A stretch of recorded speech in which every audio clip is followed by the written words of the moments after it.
Bonjour et bienvenue au jardin Écolo Bio Nature. Alors aujourd'hui on va voir une petite partie de ce qu'il reste encore au jardin à manger en cette mi-novembre.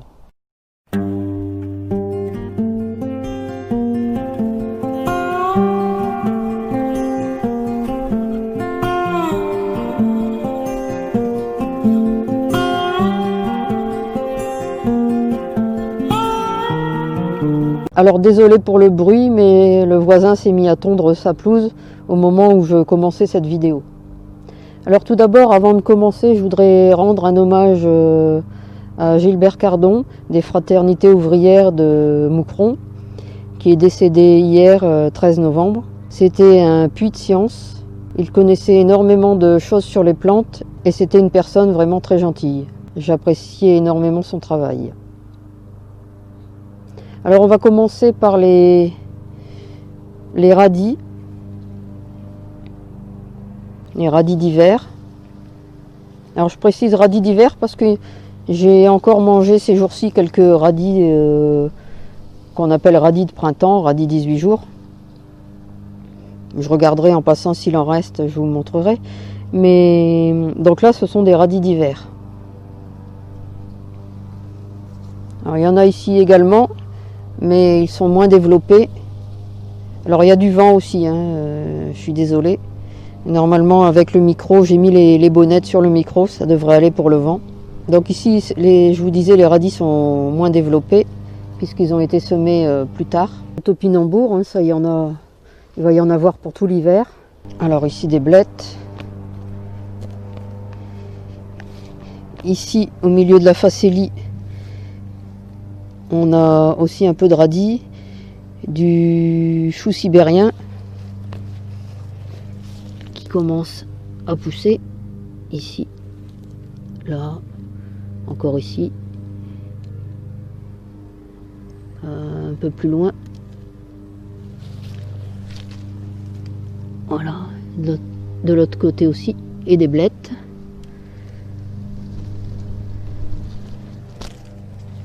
Alors je vais vous montrer, puisqu'on est devant, le pied de fuchsia sur lequel il y a encore des fruits. Alors voilà, un fruit de fuchsia. Bon là il n'est pas encore tout à fait mûr, il faut attendre qu'il soit plus noir que ça. Il y en a un deuxième là. En fait vous voyez, il y en a encore toute une série là qui vont mûrir quand la fleur aura tombé. Alors ça se mange. Ah ben voilà un bien mûr. Hop. On va l'enlever.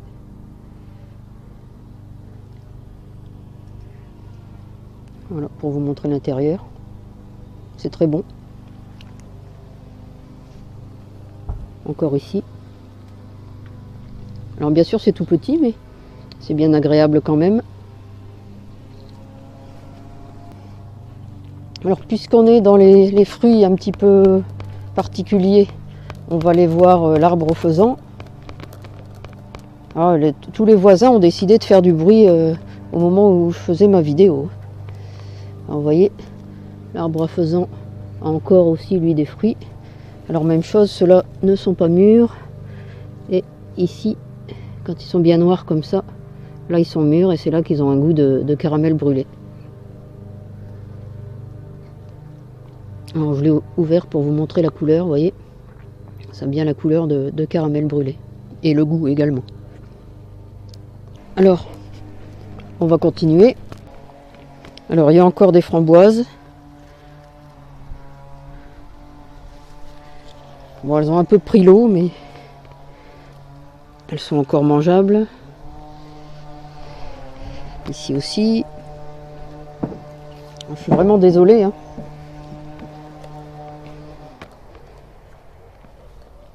Pour le bruit. Alors du raisin qui mûrit petit à petit. Là, il est pratiquement mûr. Vous voyez, ça c'est du raisin Isabelle. Alors il y a encore quelques figues sur le figuier.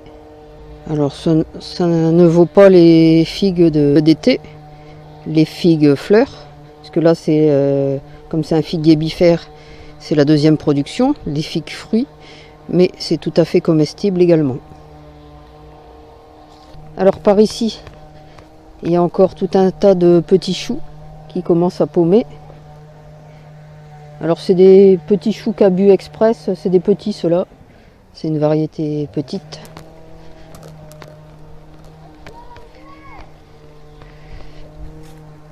Alors ici, encore pas mal de framboises.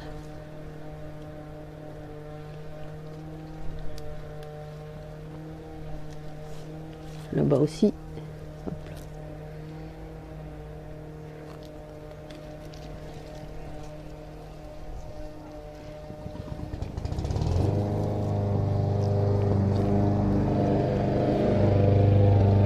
Voilà. Encore des framboises.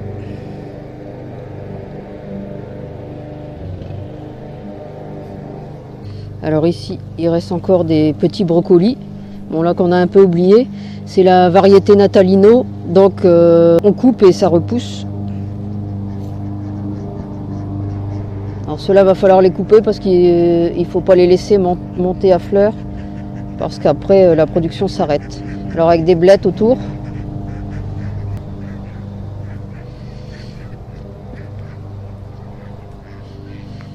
Alors des radis d'hiver. Vous voyez, ils ont une belle taille.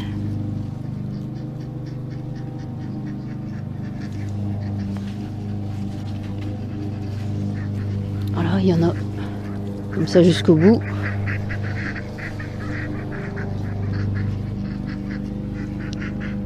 Vous voyez. Bon, je vous les montre pas un par un. Il y en a encore ici également.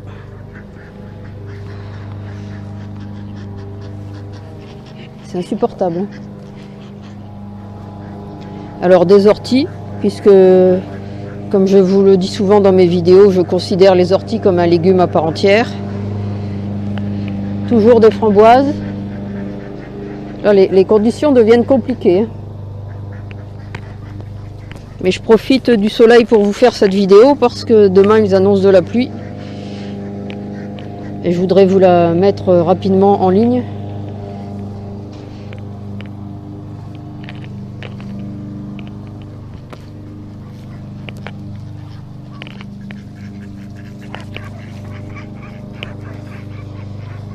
Alors on a encore aussi beaucoup de pieds de mauve. Que ce soit pour les feuilles ou les fleurs.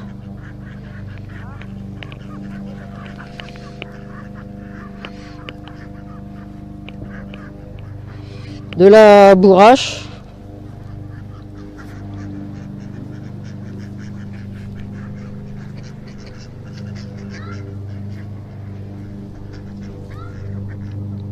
Bon, des blettes. Ici on a du plantain corne de cerf. Du chou palmier noir de Toscane. Alors là c'est un chou qui a 2 ans et qui donne encore bien. De l'oseille épinard.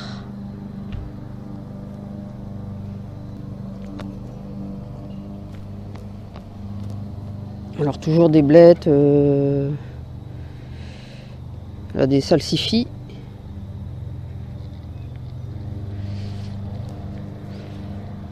Encore des carottes, j'ai pas tout enlevé.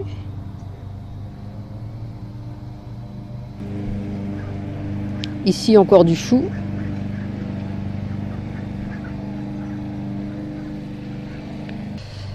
Alors du céleri, là j'en ai tout le long normalement. Ici. Alors des blettes, hein, ça. Encore des choux qui sont en train de pousser. Et du céleri.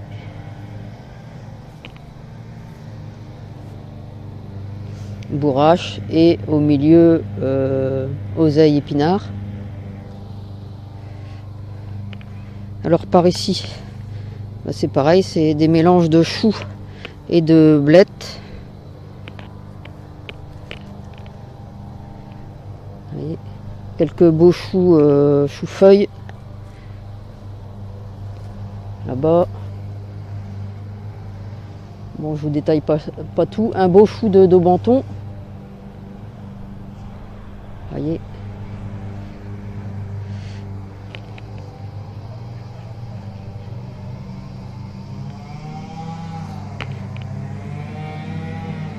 Bon alors maintenant s'il commence à faire aller la tronçonneuse, ça va plus être possible.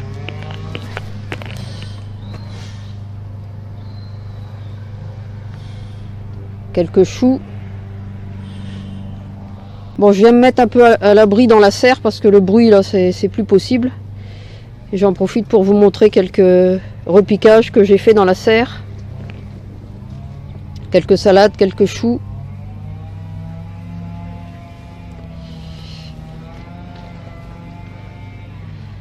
Voilà, alors il reste encore.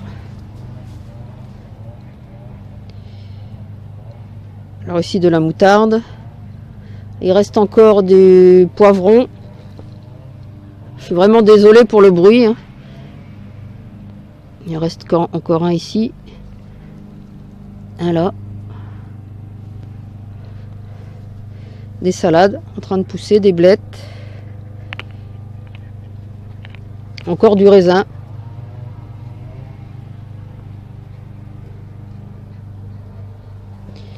Ici de la roquette cultivée. De l'épazote et quelques salades entre deux que j'ai repiquées. Quelques choux que je viens de mettre également. Ici, des petits piments biquino.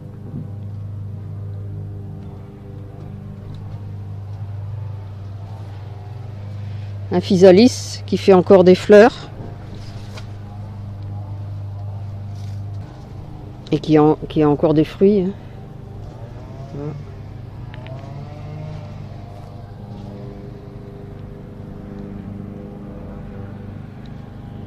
Voilà, de la roquette sauvage. Et puis des salades et des blettes. Donc je vais m'arrêter là pour aujourd'hui. Je vous montrerai l'autre serre un autre jour. Parce que là le bruit c'est plus possible. Hein. Je suis vraiment désolée. Donc comme d'habitude, si vous avez aimé cette vidéo malgré le bruit, ben, n'hésitez pas à mettre un pouce j'aime, à la commenter, à la partager.